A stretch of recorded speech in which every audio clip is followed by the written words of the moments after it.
EWS LIG मुख्यमंत्री आवास योजना विवाद। Swaraj housing society के बिल्डर का बयान आया सामने। कोटाक्स 120 हरबोरखेड़ा स्थित ईडब्ल्यूएस एलआईजी मुख्यमंत्री आवास योजना के तहत स्वराज हाउसिंग सोसाइटी में बिल्डर पर लग कर अब बिल्डर का पक्ष भी सामने आ गया है। सोसाइटी के बिल्डर आदित्य बिल्डर ने सभी आरोपों को सिरे से खारिज करते हुए कहा कि उन पर लगाए जा रहे आरोप पूरी तरह निराधार और भ्रामक हैं।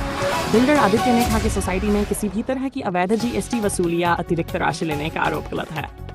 उन्होंने स्पष्ट किया कि सभी आवंटन और भुगतान सरकार की गाइडलाइन और नियमों के तहत किए गए हैं।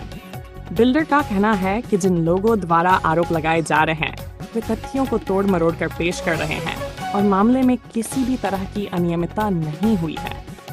आदित्य बिल्डर ने यह भी दावा किया कि जिन लोगों को आरोपी बताया जा रहा है वे इस पूरे मामले में नदारद नहीं हैं, बल्कि जांच एजेंसियों और प्रशासन को पूरा सहयोग देने के लिए तैयार हैं।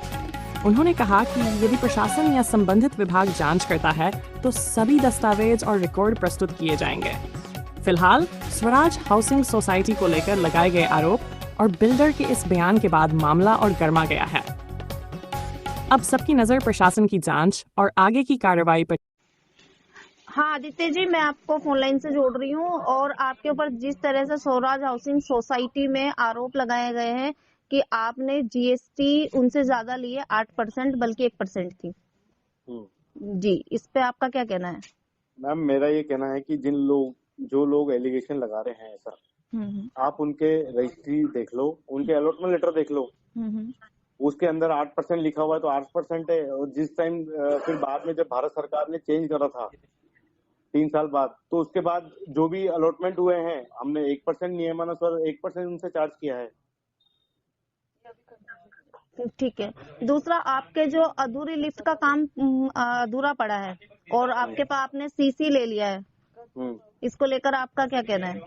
मैम, हमारा ये कहना है कि अधूरे काम में सिर्फ लिफ्ट, अभी हमने जो लिफ्ट इंस्टॉल करी हुई है वो लोड के हिसाब से करी हुई है। अभी वहाँ टोटल जो लिफ्टें लगी हुई थी 11 लिफ्टें का जो लोड है वो 850 फ्लैट के हिसाब से है। अभी वहाँ पे 250 लोग ही निर्वासित है। अभी वहाँ पे 250 फैमिली, और हर ब्लॉक में हमने 2-2 लिफ्टें लगी हुई है। और फिर भी हमारे लास्ट मंथ में हमने लिख के दिया था कि अगले 6 महीने के अंदर सारी लिफ्टें हम इंस्टॉल कर देंगे। तो उसमें से अभी तो 15-20 दिन ही हुए उसको।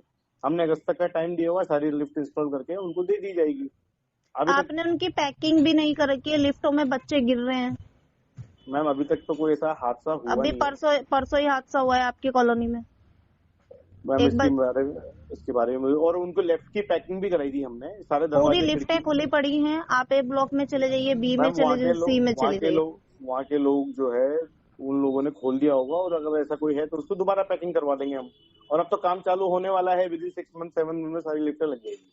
अच्छा, अग्निशमन यंत्र आपका बंद है? मैम, अग्निशमन यंत्र के लिए मैं बोलना चाहूंगा, लास्ट ईयर तक की हमारे पास एनओसी 2024 एक्सपायरी हो गई आपकी 2024 में। 24 में खत्म हो गई। महीना भी है मेरे पास। हाँ, मेरी बात तो सुनिए, मेरी बात 2000 है मैम, 25 में खत्म हुई है। 24 मेरे पास राकेश व्यास जी ने लेटर भेजा है, 24 में खत्म हो गई है। मेरे पास 25 तक का सर्टिफिकेट है, वो दे देता हूँ मैं आपको। हाँ, वो भेज दीजिएगा, कोई दिक्कत नहीं। ठीक है। और पहली बात, दूसरी बात ये है कि अग्निशमन यंत्र जो है 2022 से हमारे पास इसकी एनओसी है, तो इट मीन्स ये पहले वर्किंग कंडीशन में था। अच्छा, वहाँ के लोग तो कह रहे हैं कि कभी वर्किंग ही नहीं किया ही। मैम, डिपार्टमेंट आके डेमो देखता है मैडम, और सारे यंत्र लगे हुए हैं। अब अगर आदमी वहाँ पे रहते हुए कोई कांच फोड़ दे, कोई चोरी कर दे, कोई उसके नल वगैरह खराब कर दे, कोई वॉशरूम वो जो होज नोजल वगैरह होती है, अगर उनको कोई तोड़ ताड़ दे तो मैडम उसको भी मैं भी कब तक ठीक करता रहूंगा। और उस सोसाइटी की जिम्मेदारी है, वो कराएगी। उनको मेरे को तो मेरा काम है फैसिलिटी क्रिएट करना। मैंने कर दी। अग्निशमन की मेरे पास 4 साल तक की एनओसी है। तो ऐसा तो है ही नहीं कि वो काम हुआ ही नहीं था। कभी काम हुआ हो तभी तो एनओसी आएगी मैडम, और साल दर साल उस पर डेमो हुआ है। आपने सोसाइटी बनाई है? सोसाइटी बनाई है, 2 बार बनाई है। अभी सोसाइटी वर्क कर रही है वहाँ पे? मैम, अभी बिल्कुल बकायदा अगस्त के अंदर वकील के थ्रू पूरा निर्वाचन प्रक्रिया के तहत पूरी पदाधिकारी पूरे सोसाइटी बनी है। वहाँ पे अखबार में भी आया है उसका, और हमारे पास उसका रिकॉर्ड भी है। अच्छा, एक चीज और बताइए मुझे आदित्य जी, आपके ऊपर कुछ और लोग आरोप लगा रहे हैं कि आपने 27,500 वन टाइम उनसे मेंटेनेंस लिया था, और किसी एक महिला ने भी आरोप लगाया है कि आपने 50,000 मेंटेनेंस लिया था।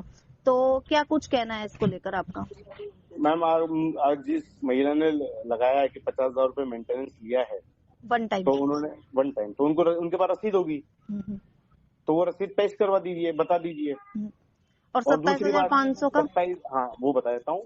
वो वन टाइम मेंटेनेंस नहीं है मैडम, ये सोसाइटी फंड है, जो उनकी रजिस्ट्री के अंदर भी मेंशन है कि ये वो सोसाइटी फंड जो है बड़े खर्चों के लिए रहेगा, और मंथली मेंटेनेंस अलग से चार्ज होगा, जो देना ही है। और हर जगह में, यहाँ क्या पूरे हिंदुस्तान में यही व्यवस्था है। वो जो सोसाइटी फंड जो होता है बड़े इमरजेंसी कामों के लिए होता है, वो 27,500 वो है। अब इन लोगों को भ्रम अगर है तो उसका तो मैडम मैं कुछ भी नहीं कर सकता कि 27,500 में पूरी जिंदगी तो कोई मेंटेनेंस हो ही नहीं सकता, जिसमें लिफ्ट भी चल रही है, इसमें स्वीपर भी चल रहे हैं, इसके अंदर सिक्योरिटी गार्ड भी है, इलेक्ट्रिसिटी का भी यूटिलिटी आ रहा है, 4 लाख लीटर पानी पर डे आ रहा है जा रहा है। तो वो क्या है, तो 27,500 में तो मेंटेन, ये तो थोड़ी सोचने वाली कॉमन सेंस की बात है। और चलो ये तो वर्बली है, पर रजिस्ट्री के अंदर भी लिखा हुआ है, तो उसको तो कैसे नकार सकते हैं। ठीक है। रजिस्ट्री के अंदर लिखी हुई लाइन की मेंटेनेंस हर महीने देना पड़ेगा। उसके बाद 2 बार चुनाव हुए, सोसाइटी एक्ट में ये लिखा हुआ है कि आपको मंथली मेंटेनेंस देना है। उस पे अधिकारी जितने भी पदाधिकारी वो सहमत है कि हाँ मेंटेनेंस देना है। और जिस महिला ने अगर लगाया एलिगेशन, तो आप रसीद दिखा दीजिए कि उनसे 50,000 रुपए लिए हमने मेंटेनेंस का। 27,500 है, 27,500 का मेंटेनेंस इवन रजिस्ट्री के अंदर भी मेंशन है। एक एक चीज मेरे पास डॉक्यूमेंटेड है। अच्छा। अच्छा, दूसरा निर्माण की बात तो अपन कर लेते हैं। तो जो नीचे ग्राउंड है, बेसमेंट है, उसमें पूरा 3-3 फुट पानी भरा हुआ है। मैम मैं अभी लेटेस्ट देख लीजिए, 3-3 फुट पानी अगर भरा होता था तो वहाँ पे ए और बी में पार्किंग होती थी। वहाँ पे कैमरे भी लगे हुए हैं बेसमेंट के अंदर। वो किसी एक, क्या हुआ था अभी थोड़े दिन पहले, किसी ने पाइप फोड़ दिया था। वो पाइप जो फोड़ा था वो थोड़े दिन 2-3 दिन लेट हो गए उसको जोड़ने में, वो पानी गिरा उनका सीवरेज का। अभी वो सब साफ है वहाँ पे। अगर ऐसा होता तो नीचे गाड़ियां क्यों खड़ी होती? मेरे पास फोटोग्राफ है जिसमें पहले नीचे गाड़ियां खड़ी होती थी, लाइटें जल रही है, ए और बी ब्लॉक का सबका, और काम से हुआ है वहाँ पे। ठीक है आदित्य जी। अगर पानी भरा होता तो मैडम वहाँ पे पैनल है भी सारे पूरी मल्टी का, तो वहाँ पे करंट ही आता फिर सब पे। ठीक है। एक फ्लोर गीला हो जाना एक अलग बात है, और 3 फीट हमेशा पानी भरा रहना वो अलग बात है। ठीक है आदित्य जी। मैडम और एक चीज और मैं बोलना चाह रहा हूँ इसके अंदर, कि आरोप तो देखो लोग बाग लगा रहे हैं सिर्फ मेंटेनेंस नहीं देने के कारण। 4 साल से मैं मेंटेनेंस यहाँ पे भुगत रहा हूँ, इनकी लिफ्टों का, इनका मेंटेनेंस का, इनका सिक्योरिटी का, इनकी सफाई का। आप भी जानते हो कि कोई भी चीज फ्री में तो होता नहीं है। अगर ये सहयोग नहीं करेंगे तो सहयोग भी मैं भी कब तक कर पाऊंगा।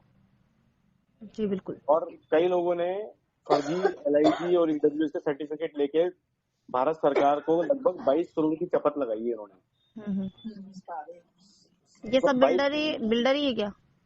सब बिल्डर नहीं, ये वो है ना सारे के सारे जो अलॉटी हैं, इन्होंने सब दिया है कि हम अल्प आय वर्ग में, हम निम्न आय वर्ग में हैं, हमारे पास ये हमारी फैमिली इनकम 3 लाख से कम है। 2,80,000 रुपए की सब्सिडी उठाई है इन्होंने, और राजस्थान सरकार को 7% की चपत अलग लगाई है, रजिस्ट्री चार्ज भी लिया है, और ये भी लिख के दिया है शपथ पत्र के मेरे पास 2 पहिया वाहन ही है। इनको अलॉटमेंट भी 2 पहिया वाहन की पार्किंग हुई है, फिर भी इन सबके पास कार है। ये भी तो इतना झूठ बोल रहे हैं और सरासर झूठ बरगला रहे हैं सबको।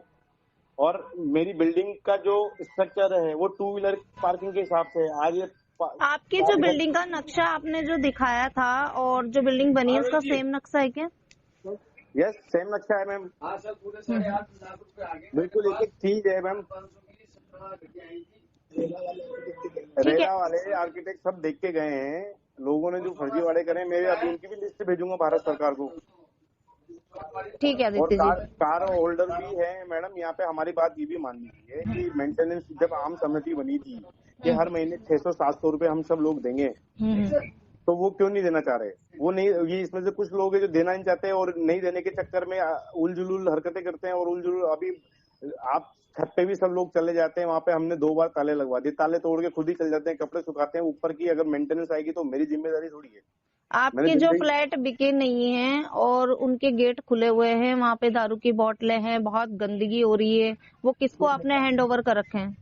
मैम वो हमारी कस्टडी में थे, हमने 2 बार ताले लगा दिए। आप लोग तो, आपने तो एक उदाहरण ये बताया कि ताले टूटे हुए लोग बाग जो भी वहाँ अंदर जाके जो है कुछ पार्टी वार्टी कर रहे हैं। कुछ लोग तो ऐसे हैं जिन्होंने हमारे फ्लैटों पे कब्जा कर रखा है, उनके अंदर सामान रखे हुए अपने एक्स्ट्रा सामान जो है, बोले कि ये बिका नहीं है, इसके पड़ोस का ताला तोड़ लो, अपने सामान वामान सब रखे हुए हैं। कई लोगों ने तो लॉबी पे जो लिफ्ट, जिस लेडी ने एलिगेशन लगाया ना आपके नीचे कि पूरे 3, उसने पूरी लिफ्ट पूरी लॉबी पे कब्जा कर रखा है, और उसका सारा वो, और वहां पे वो कपड़े धो के वॉशिंग मशीन लगा के सारा पानी नीचे वाले फ्लैट के ऊपर ढोलती है।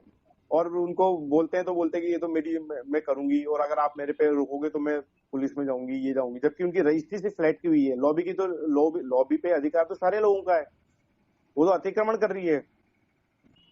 ये अपने आप को बचाने के लिए लोग झूठा आरोप लगा रहे हैं। ठीक है आदित्य।